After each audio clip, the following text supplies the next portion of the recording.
Hello, good afternoon to all of you. You are watching commerce winner. अगर आप अच्छा कुछ देख रहे हैं तो कॉमर्स विनर देख रहे हैं। बेटा, इस वीडियो में मैं आपके लिए कुछ एडिशनल बातें लेके आया हूँ, क्योंकि जो चैप्टर हमारा कंटिन्यू प्रोसेस में है वो है आपका जर्नल एंट्री। तो जर्नल एंट्री की हमने कुछ बातें सीखी थी, कुछ बातें आज सीखते हैं। चलो ध्यान से बेटा, जर्नल एंट्री अभी हम करते जा रहे हैं, ठीक है। मैंने कुछ लास्ट टाइम एग्जाम्पल भी दिए थे। मैं उम्मीद करता हूं कि आप सभी ने वो कर भी लिए होंगे। इसमें कोई भी ऐसी प्रॉब्लम नहीं थी उन क्वेश्चंस के अंदर। ये बात समझ में आती है? चलो कुछ हम क्वेश्चंस के साथ साथ करते हुए सीखते हैं, एक एक ट्रांजेक्शन्स करते हैं। जैसे मुझे एक बात बताते हैं, क्वेश्चंस में कोई नितिन है, ठीक, वो इन्वेस्टेड करता है। क्या करता है? इन्वेस्टेड 50,000 रुपीज कैश, यानी कि नितिन ने पैसा लगाया 50,000 किसमें? बिजनेस में। एंड और 5 लाख रुपीज बाय चेक, ठीक है। फिर साथ में लिख दिया टू स्टार्ट अ बिजनेस, यानी कि बिजनेस को स्टार्ट करने के लिए। आज मैं ये पॉइंट्स आपको कराता रहूंगा और आप इसके बारे में सीखते रहेंगे, ठीक है। तो ध्यान से देख पा रहे हैं, नितिन ने पैसा इन्वेस्टमेंट किया है किसमें? बिजनेस में। ये कुछ इस तरीके से बातें हैं। ये नितिन है और ये इसका बिजनेस है। मैंने आपको बता चुका हूं कि बिजनेस एंटिटी के कंसेप्ट के बेस पर, as per concept of business entity, both are different from each other. That is business owner is different from its business. वो अपने बिजनेस से अलग है। तो इसने अपने बिजनेस को जब बनाया तो इसमें कैश दिया और साथ में क्या दिया? चेक दिया। ये बात समझ में? तो मुझे बताओ, बिजनेस के पास क्या आया? सर, बिजनेस के पास कैश आया, जिसको हम कैश अकाउंट डेबिट के नाम से लिख देंगे। साथ में चेक आया तो बैंक। बेटा ध्यान से, चेक के साथ बैंक इस वजह से लिखा जाता है क्योंकि जो चेक की जो पेमेंट होती है वो बैंक टू बैंक ही होती है। बैंक टू बैंक कैसे होती है सर, बताओगे प्लीज? हाँ बिल्कुल, मैं चलो आपको एक्सप्लेन ही कर देता हूं। ध्यान से सुनो। कैसे? जैसे आपने का चेक आपने काट के दिया SBI बैंक का, ठीक है। ये बात समझ में आती है? ये आपका कोई क्रेडिटर्स है, यानी कि आपने से गुड्स परचेज किए थे। क्या परचेज करते? गुड्स। और आपने से SBI का चेक काट के दिया 1000 रुपीज का। एग्जाम्पल है। अब ये अपने बैंक में जाएगा। इसका बैंक है एक्सिस बैंक। अब ये अपने यहाँ पर एक्सिस बैंक में एक स्लिप होती है जो चेक के साथ डिपॉजिट, उसमें इंफॉर्मेशन फिल करनी होगी और वो बॉक्स में डाल देगा, क्लियरेंस बॉक्स में, जहाँ पर चेक डिपॉजिट होते हैं, ठीक है। ये अब होगा क्या? जब सारी चीज वेरिफिकेशन कंप्लीट हो जाएगी तो इसके यहाँ से जो बैलेंस है वो लेस हो जाएगा, यानी कि SBI के अकाउंट्स में से बैलेंस क्या हो जाएगा? लेस हो जाएगा। और आपके यहाँ पर क्या हो जाएगा? वो ऐड हो जाएगा। तो मुझे बताओ, इसकी पेमेंट बैंक टू बैंक हुई है, यानी कि SBI से पैसा एक्सिस बैंक में गया। ये बात समझ में आती है? तो इस वजह से जब भी बातें चेक की आएंगी तो हम यहाँ पर किसका जिक्र करेंगे? हम करेंगे बैंक का। ये बात समझ में आती है? तो इस प्रोसेस में क्या हुआ? नितिन ने इन्वेस्टमेंट किया है कैश और साथ ही साथ चेक। तो देखो, बिजनेस में क्या आया? कैश आया और ये चला गया। और मैंने आपको बताया था कि जब बिजनेस स्टार्ट करने के लिए हम पैसा इन्वेस्टमेंट करते हैं तो यहाँ पर एक जन्म होता है कैपिटल का। That is 50,000 rupees and 5 lakh rupees, और ये आ गया आपका 5,50,000 rupees being amount bring for business start, यानी कि बिजनेस स्टार्ट करने के लिए वो ये लेके। ये बात समझ में आती है? क्लियर है? तो मैं उम्मीद करता हूं कि ये वाली एंट्री आप अच्छी तरीके से सीख गए होंगे। थोड़ा सा साइड हो गया ये, बट कोई बात नहीं, अब करते चलेंगे इसको। दूसरी पॉइंट अब देख लेते हैं एक बार। ही डिपॉजिट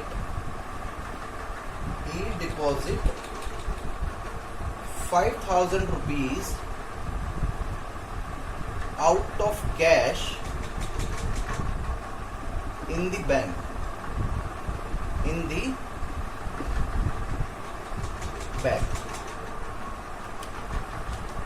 तो मुझे बताओ, he deposit 5,000 rupees out of cash in the bank, ठीक है।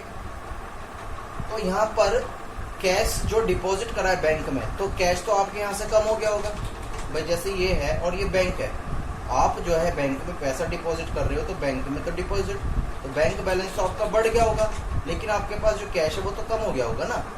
तो बैंक में क्या आ रहा है, पैसा डिपॉजिट हो रहा है, तो इस वजह से हम इसको क्या कर देंगे, bank account debit to cash. Sir नहीं आया समझ में, प्लीज बता दो ना, अभी बता रहा हूँ, रुक जाओ, अभी बता रहा हूँ, बिल्कुल बहुत अच्छी तरीके से बता रहा हूँ, चिंता ना करिए। Being cash deposit into bank, बहुत अच्छी बात। चलो तो बेटा इसको समझ लेते हैं एक बार, किस तरीके से समझना है जरा ध्यान से देखते हैं इसे। यहाँ पर देखो बेटा, एक गोल्डन रूल्स की जब मैंने वीडियो अपलोड करी थी तो उसमें एक रियल अकाउंट था, वो कहता था कि हम एसेट्स को ही डील करते हैं, यानी कि एक तरह से मान के चलो ये घर है जिसका नाम क्या है, रियल अकाउंट। क्या है, रियल अकाउंट। और इस घर में केवल कौन रह सकता है, एसेट्स रह सकती है। एसेट्स क्या होती हैं, सारी बातें मैं बता चुका हूँ अपनी लास्ट वीडियो में, ठीक है, ये एसेट्स रहती है। तो इसकी जो रूल्स थे, इस घर ने अपने कानून बना रखे थे, एक रूल्स बना रखे थे इस घर ने। उसने कहा था कि अगर कोई आता है, यानी कि इस घर में कोई आता है तो वो डेबिट होता है, और कोई चला जाता है तो क्रेडिट। यानी कि क्या, अगर एसेट्स जो है इंक्रीज होती है, ध्यान से देख पा रहे हो आप, जरा ध्यान से देखना, अगर एसेट्स जो है आपकी इंक्रीज हो रही है तो उसको हम क्या कर देंगे, डेबिट। क्या करेंगे, डेबिट। और अगर आपकी एसेट्स डिक्रीज हो रही है तो उसको हम क्या कर देंगे, क्रेडिट। इसकी इस तरीके से कुछ रूल्स थे जो गोल्डन रूल्स के नाम से जाने जाते हैं। तो मुझे एक बात बताओ, ही डिपॉजिट 5,000, यानी कि उसके पास से कैश गया, मैंने कैश डिपॉजिट कर दिया बैंक में, तो बैंक में बैलेंस बढ़ गया, लेकिन कैश में जो था मेरा बैलेंस कम हो गया। तो दोनों ही चीज मेरी क्या है, एसेट्स हैं, क्योंकि इनसे दोनों से ही बेनिफिट मिलेगा मेरे फ्यूचर में, चाहे बैंक में पैसा हो या मेरे पास कैश में पैसा हो। तो ध्यान से देखो, बैंक का पैसा बढ़ रहा है, यानी कि मेरी एसेट्स इंक्रीज हो रही है, तो इस वजह से यहाँ डेबिट हो गई। लेकिन इंक्रीज मेरी यहाँ पर एसेट्स डिक्रीज भी तो हो रही है, दोनों ही एसेट्स है, कैश भी एसेट्स है, बैंक भी एसेट्स है। बैंक का बैलेंस बढ़ा यानी कि एसेट्स बढ़ी, तो वो डेबिट कर दी, क्योंकि ये रूल्स यही बोलते हैं। यहाँ पर मेरा कैश डिक्रीज हुआ, कम हुआ, तो मैंने क्या कर दिया, वो क्रेडिट कर दिया। तो ये एंट्री बनी, being cash deposit into bank. मैं उम्मीद करता हूँ कि ये वाला जो कंसेप्ट है आपको समझ में आ गया होगा, ठीक है। बने रहिए, continue please watching my YouTube channels. ये बहुत सिंपल तरीके से मैं लेके चल रहा हूँ, एक एक पॉइंट्स क्लियर करके चलेंगे हम। इसके बाद में छोटा सा पॉइंट और लेता हूँ, परचेज गुड्स। ये तो आप कहोगे सर प्लीज हम करके बताएंगे। Purchase goods for 5,000 against cash, यानी कि 5,000 का माल हमने परचेज किया है। कितने का, 5,000 का माल परचेज किया है, ठीक है, वो भी कैश। तो सीधी सी बात है, मैंने आपको बताया था ये बिजनेस है, इसके अंदर माल आ रहा है और कैश जा रहा है। तो जो आ रहा है उसको हमने क्या कर दिया, परचेज अकाउंट डेबिट, और क्या गया हमारे यहाँ से, कैश गया। कितनी अमाउंट का, 5,000। बीइंग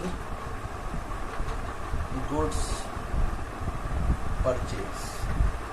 यहाँ तक मैं उम्मीद करता हूँ कि आपने क्लियर कर लिया होगा, बहुत बढ़िया। इसी बेस पर अब नेक्स्ट पॉइंट लेके चलते हैं हम जरा, वो भी काफी अच्छा है। इस बार बेटा ध्यान से, परचेज कर रहे हो बिल्डिंग। क्या परचेज कर रहे हो, building, and paid of rupees 2,50,000 by cheque. तो ध्यान से, यहां पर क्या मैं परचेज वर्ड लिखूं, सर हमने बिल्डिंग परचेज करी है और चेक दिया है, तो हम यहाँ पर एंट्री पास कर देते हैं purchase account debit to bank. लेकिन ध्यान से बेटा ये एंट्री गलत है सर, गलत है। मतलब क्यों? मैंने आपको बताया था परचेज अकाउंट में केवल वही सामान या वही गुड्स आप ले सकते हैं जिसकी इंटेंशन हमें उसे बेचने की होती है। क्या होती है? बेचने की। सर इसमें तो कहीं नहीं लिखा कि बिल्डिंग आप जो खरीद रहे हो उसे यूज करोगे, बेचोगे। बेटा जब क्वेश्चन साइलेंट होता है तो ये अजम्पशन होती है कि जो आप खरीद रहे हो वो आप होल्ड पर्पज से खरीद रहे हो। ये बात समझ में आई? यानी कि हम ऐसा अनुमान लगाते हैं। तो यहाँ पर परचेज नाम ना आके यहाँ पर आ जाएगा क्या? Building account debit to. Cheque का नाम आ रहा है तो यहाँ पर से क्या गया होगा? वहाँ से बैंक का बैलेंस कम हो गया होगा। ये भी मैं उम्मीद समझता हूँ कि आप अच्छी तरीके से कर पा रहे हो। Being building purchase, is that clear? ये बात समझ में आ रही है आपके? कोई प्रॉब्लम तो नहीं है यहाँ तक? कोई भी नहीं। चलो बहुत अच्छी बात। कोई भी डाउट होता है तो बेटा कमेंट्स करें मुझे इस चीज़ को लेकर। देन इसके बाद हम देखते हैं परचेज कर रहे हैं गुड्स। किससे परचेज कर रहे हैं हम goods? From Messrs Hari and company से फॉर 1 लाख रुपीज। कितना? 1 लाख रुपीज परचेज करा है goods from Messrs Hari and company से। देखो बेटा ध्यान से, जब किसी का नाम आ जाता है तो यहाँ पर बात आती है क्रेडिट की। सर क्रेडिट क्या? बेटा उधार। क्या? उधार। भाई सीधी सी बात है, आप किसी दुकानदार के यहाँ पर जाते हो और कहते हो कि सर कोल्ड ड्रिंक की बोतल दे दो। उसने आपको कोल्ड ड्रिंक दे दी, तो अगर आपने उसे पैसे दे दिए अमाउंट, तो क्या वो आपका नाम याद रखेगा? नहीं, पॉसिबल ही नहीं है। वो आपका नाम रिकॉर्ड करेगा। लेकिन ध्यान से, तो बेटा ये देखा आपने, ये क्या है? उधार। जब भी नाम आता है तो सीधी सी बात है, आपने कोल्ड ड्रिंक परचेज करी, आपने अमाउंट पेड कर दी, तो वो आपको याद नहीं रखेगा। क्या कहीं लिखेगा कि आपका नाम? नहीं लिखेगा। क्यों? भी आपने कैश दिया है और गुड्स परचेज किया है। But in this case if you are the purchase on credit basis, अगर आप क्रेडिट बेसिस पर परचेज करते हो तो वो कहेगा। और दूसरी बात, वो आपको जानता भी हो, जैसे मोहल्ले पड़ोस की में होती है ना, किराना की स्टोर होते हैं जो। हाँ जी सर। तो इस केस में अब क्या हुआ, जैसे मैं ही ले लूँ अपना नाम गौरव, मैंने परचेज करी, तो वो मेरा नाम लिख देगा। क्यों लिखेगा? क्योंकि उधार परचेज करिए। क्या करिए? उधार परचेज। तो ठीक इसी प्रकार से, इसी टाइप से हुआ क्या है इस सिचुएशन में कि जो ये मेरा बिजनेस है, मैंने कोई कंपनी है या कोई हरी एंड कंपनी है, इससे गुड्स परचेज किया है अपने बिजनेस में। ये मेरी शॉप है और वो भी क्या? क्रेडिट बेसिस पर। किस बेसिस पर? क्रेडिट बेसिस पर। ये बात समझ में आती है? तो देखो इसे किस तरीके से बनाएंगे बेटा। जब हमें किसी की अमाउंट देनी होती है तो वो हमारे लिए लायबिलिटीज हो जाती है, क्योंकि जो हमने गुड्स परचेज करा तो इसकी वजह से इसकी अमाउंट पेड करनी पड़ेगी। अभी तो नहीं करी, इन फ्यूचर में करनी पड़ेगी, तो वो होती है हमारी लायबिलिटीज। और लायबिलिटीज के बारे में एक कंसेप्ट मैं आपको बता चुका हूँ, ध्यान से सुनो। अगर लायबिलिटीज इंक्रीज होती है तो उसको क्रेडिट करते हैं, अगर लायबिलिटीज डिक्रीज होती है तो उसको क्या करते हैं? डेबिट। ये आप अच्छी तरीके से समझ चुके हो। लास्ट वीडियो में भी जो आपको मैं वीडियोस हुई थी मैं बता चुका हूँ ये सारी बातें। तो अब इसको ट्रांजेक्शन्स को जरा चेक कर लेते हैं एक बार हम। कैसे चेक करेंगे? जब गुड्स परचेज करे हैं तो भैया परचेज अकाउंट डेबिट। लेकिन ध्यान से, यहाँ पर आपको अभी पैसा दिया नहीं है, आपको देना है। किसको देना है? हरी एंड कंपनी को देना है। तो यहाँ पर आपकी लायबिलिटी जो है वो क्या हो रही है? इंक्रीज हो रही है। इस वजह से यहाँ नाम आ जाएगा हरी एंड कंपनी। ठीक है, 1 लाख रुपीज। कितना? 1 lakh rupees. Being goods purchase. कुछ और भी क्लियर करते हैं ध्यान से। एक पर्सनल अकाउंट और बताया था मैंने आपको, वो कहता था क्या? उसके रूल्स थे, जिससे पैसा लेना है उसे डेबिट कर दो, डेबिट द रिसीवर, और जिसको पैसा देना है उसको क्रेडिट कर दो। तो मुझे बताओ, ये बिजनेस है, मैंने मैसेज हरी एंड कंपनी से गुड्स परचेज करना है, तो मुझे पैसा लेना है या देना है? सर देना है। और जाहिर सी बात है यहाँ पर क्या आ रहा है, उसका नाम आ रहा है, तो यहाँ पर्सनल अकाउंट भी रूल एप्लीकेबल हो जाता है। और वो कहता है क्या कि आपको पैसा हरि को देना है, तो इस वजह से क्या करना पड़ेगा, क्रेडिट। तो इस वजह से हमने हरि कंपनी को क्रेडिट भी किया है। या हम इसको ऐसे भी बोल सकते हैं कि हमारी लायबिलिटी इंक्रीज हो रही है, और जब लायबिलिटी इंक्रीज होती है तो उसको हम क्रेडिट करते हैं। ये बात मैं उम्मीद करता हूँ कि आपके समझ में आ रही होगी। क्लियर है? Please keep watching my videos. If you like and share and subscribe my channel. मैं उम्मीद करता हूँ मैं एक एक चीज़ आसानी से और कोशिश करूँगा। अगर कोई कमी आपको दिख रही हो तो प्लीज़ मुझे बताना ज़रूर, ठीक है। अब गुड्स सोल्ड कर दिया, sold goods for cash 50,000 rupees. कितना? 50,000। अब गुड्स सोल्ड कर दिया, ये आपका व्यापार है, क्या है, बिजनेस है। आपने गुड्स क्या कर दिए, सोल्ड कर दिए। तो ध्यान से, जब आपने सोल्ड करे तो आपके पास क्या होगा, कैश आया है, कैश अकाउंट डेबिट। और क्या चला गया, गुड्स चला गया। तो गुड्स मैंने आपको बताया था, अगर कोई गुड्स हमारी दुकान में रखे हुए हैं जिसकी इंटेंशन हमें बेचने की है, तो वो हमेशा किस में आएगा, सेल अकाउंट। किस में आ जाएगा, सेल अकाउंट में, यानी कि बीइंग गुड्स सोल्ड। ये बात क्लियर है, इसमें कोई भी ऐसी प्रॉब्लम नहीं होनी चाहिए।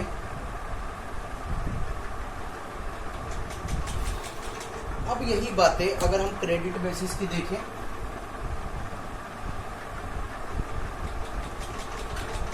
चलो ध्यान से देखते हैं। मैंने जो गुड सोल्ड किया है, अब मैं यहाँ पर गुड सोल्ड जो कर रहा हूँ वो किसी पार्टी को कर रहा हूँ, और वो क्रेडिट बेसिस पे कर रहा हूँ, यानी कि उधार। भाई जब उधार हम खरीद भी सकते हैं तो बेच भी तो सकते हैं ना। ऐसा कहाँ लिखा कि आप उधार खरीद ही सकते हो, बेच नहीं सकते। तो यहाँ पर आप ध्यान से देखो, हमने गुड्स किसको सोल्ड किया है, रमेश को। रमेश का नाम आ रहा है तो यहाँ किसका कौन आ जाता है, यहाँ आ जाता है real account. Sorry, real account नहीं, पर्सनल अकाउंट। वो कहता है जिससे पैसे लेने हैं उसको डेबिट कर दो, और जिसे पैसे देने हैं उसको क्रेडिट कर दो। तो जब हम किसी को गुड सोल्ड करते हैं तो ये एंट्री बन जाएगी यहाँ, Ramesh and company account debit 25,000 to sale 25,000 being goods sold. अब जरा ध्यान से देखना इन बातों को बहुत अच्छी तरीके से। बेटा जब हम, ये मेरी शॉप है, मैंने किसी को गुड सोल्ड करा है क्रेडिट बेसिस पर। किस पर सोल्ड किया है, क्रेडिट बेसिस पर, ठीक है। ये बात समझ में आती है। तो ये मुझे पैसा आज नहीं तो कल देगा, हम ये उम्मीद करते हैं कि पैसा देगा, लेकर नहीं भगेगा। तो बेटा जब हम किसी को उधार माल बेचते हैं तो इसे बोला जाता है डेटर। क्या बोला जाता है, डेटर। इसे हिंदी में जानते हैं देनदार। क्या बोला जाता है, देनदार, यानी कि जो पैसा दुकानदार को देगा। तो जिसका बेनिफिट फ्यूचर में मिलता है वो क्या होती है, एसेट्स। तो मैंने आपको बताया, अगर एसेट्स इंक्रीज होती है तो उसे डेबिट करते हैं, और डिक्रीज होती है तो क्या करते हैं, क्रेडिट। तो मुझे वो बताओ कि जब हमने गुड से सोल्ड करा तो ये हमारे डेटर्स बन गए, ये आज नहीं कल पैसा देंगे हमें, तो ये हो जाती है हमारी एसेट्स। और जब एसेट्स हमारी इंक्रीज हो रही है तो हमने इसको क्या कर दिया, डेबिट कर दिया। क्लियर है। और फिर मैंने आपको बताया था, अगर गुड्स आपने सोल्ड वाला बेचा, यानी कि जिसकी इंटेंशन आपको बेचने की थी, तो लो कहता है उसे एक अकाउंट में डालो जिसका नाम था सेल अकाउंट। इसमें सेल अकाउंट। ये बात समझ में आई। तो मैं उम्मीद करता हूँ कि आपको ये समझ में आया होगा। हम ऐसी आस्ते आस्ते छोटी छोटी वीडियो के थ्रू कंसेप्ट अपने बिल्डअप करते रहेंगे, एंड वन डे जिस दिन आप महसूस करोगे, you feel, you realise in your self, you become perfect in your accounting classes. Okay, मिलते हैं नेक्स्ट वीडियो में कुछ नेक्स्ट नई एंट्रियों के साथ, न्यू कॉन्सेप्ट के साथ। प्लीज़ जो भी क्वेश्चन इन एंट्रियों से रिलेटेड हैं वो आपको करने हैं सभी, क्योंकि हमारी यहाँ पर शुरुआत हो चुकी है। प्रेजेंटेशन किस तरीके से होगी और मैं बताऊंगा। अभी फिलहाल बस हम एंट्री पास करना सीख रहे हैं, ठीक है। Okay, thank you and bye bye and take care.